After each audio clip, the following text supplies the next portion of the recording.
হিজরি সন কবে থেকে চালু হয়েছে মুসলমান হিসেবে এটা আমাদের জানা দরকার আছে কিনা? আছে। যখন আল্লাহর পক্ষ থেকে কোনো হিজরি সন মহান আল্লাহ মুসলিম উম্মাকে দেন নাই, তখনকার নবীর যুগে সাহাবাগণ যারা ছিলেন তারা বিভিন্ন হিসাব নিকাশ করতেন যে হস্তি বাহিনীর আমুল ফিল, হস্তি বাহিনীর সময় এই ধরনের একটা ঘটনা হয়েছে, হস্তি বাহিনীর সময় এই কাজটা আমি করেছি। আমাদের বয়স্ক মুরব্বীরা যারা ক্যালেন্ডার জানেন না, তখন তারা বলেন যুদ্ধের সময়, যুদ্ধের বছর এটা হয়েছে, যুদ্ধের আগে এটা হয়েছে, যুদ্ধের পরে এটা হয়েছে, ব্রিটিশ আমলে এটা হয়েছে, পাকিস্তান আমলে এটা হয়েছে। মুরব্বীরা তো ক্যালেন্ডার এগুলো জানে না। এই ধরনের হিসাবগুলো আমাদের মুরব্বীরা করতেন কিনা বলেন? করতেন। তৎকালীন মক্কার কাফেরগণ, অবিশ্বাসীগণ, মুসলমানগণ ওই খানায়ে কাবাকে হস্তি বাহিনী যে হামলা করেছে ভেঙে ফেলার জন্য, ওটাকে তারা আগে পরে হিসাবগুলো করতেন। এরপরও মুসলমানদের মধ্যে বিভিন্ন হিসাব মিলাতে তাদের বিভিন্ন কষ্টসাধ্য হয়ে যেত। এরপরে নবীজির দরবারে সবাই আসলেন, এরপরে সবাই এটা গ্রহণ করলেন। এই হিজরি সন সর্বপ্রথম ইসলামের মধ্যে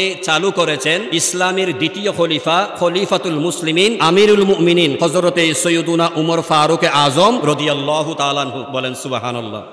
উনার আমলে একজন গভর্নর রয়েছে কুফা, ওনাকে একটা চিঠি দেওয়া হয়েছে রাষ্ট্রীয় ফরমান হিসেবে। পরবর্তীতে ওটাতে নির্দিষ্ট ক্ষণ তারিখ উল্লেখ না থাকার কারণে এটার উপর কার্যনির্বাহন করার জন্য খুবই দুষ্কর দেখা গিয়েছে। পরবর্তীতে খলিফার দরবারে আসলো, ওনারা বলছেন আমাদেরকে নির্ধারিত একটি তারিখ ঘোষণা করে দেন, হিজরি সন দেন, এটার মাধ্যমে যাতে মুসলমান পুরো মুসলিম বিশ্ব এটাকে ফলো করে জীবন যাপন করতে পারে। সুবহানাল্লাহ। তো বিভিন্ন জনে বিভিন্নভাবে তারা উপস্থাপন করেছেন। সর্বশেষ একজন সাহাবী উনি উপস্থাপন করছেন যে ইসলামের মধ্যে সবচাইতে গুরুত্বপূর্ণ ঘটনা হচ্ছে আমাদের প্রিয় নবীজি যখন মক্কাতুল মুকাররমা ছেড়ে মদিনাতুল মুনাওয়ারায় হিজরত করেছেন, ওটাই ইসলামের মধ্যে টার্নিং পয়েন্ট। বলেন সুবহানাল্লাহ।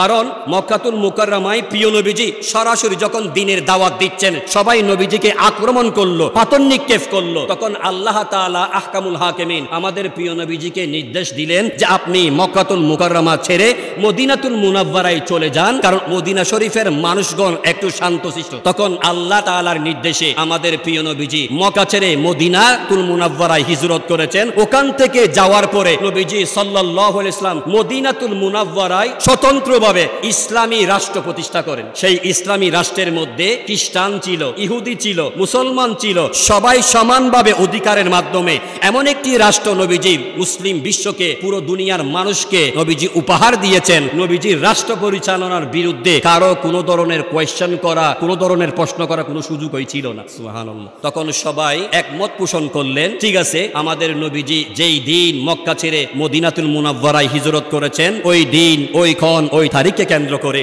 আমাদের মুসলিম উম্মার মধ্যে আমরা হিজরি সন চালু করব। সেজন্য এটাকে বলা হয় হিজরি। যখন 1446 বলা হয়, তখন এটাকে আরবি বলা হয় না, আরাবিক বলা হয় না, বলা হয় কি হিজরি সন। এই হিজরি সন আমরা পেলাম ইসলামের দ্বিতীয় খলিফার মাধ্যমে। আর এটার পটভূমি হচ্ছে নবীজি সাল্লাল্লাহু আলাইহি ওয়াসাল্লাম যখন মক্কা ছেড়ে মদিনায় গিয়েছেন, সেই দিনকে কেন্দ্র করে আমরা হিজরি সন পেয়েছি। সুবহানাল্লাহ। এটা আমাদের জন্য স্বতন্ত্র। আমাদের খ্রিস্টীয় ক্যালেন্ডারের মুহতাজ আমাদের হতে হবে না, বাংলাদেশের ক্যালেন্ডারের প্রতি আমাদের মুহতাজ হবে না, রোমান সংখ্যার যেই ধরনের ক্যালেন্ডার রয়েছে সেগুলোর মুহতাজ আমাদের হতে হবে না। তার ইসলাম যেহেতু স্বতন্ত্র আল্লাহর মনোনীত ধর্ম, মুসলমানদেরকে মহান আল্লাহ কারো মুহতাজ করেন নাই, মুসলমানদের দিন তারিখগুলোকে নির্দিষ্ট করবার জন্য স্বতন্ত্র একটি হিজরি সন দান করেছেন। সুবহানাল্লাহ। আর একটু আওয়াজ করে বলি আলহামদুলিল্লাহ।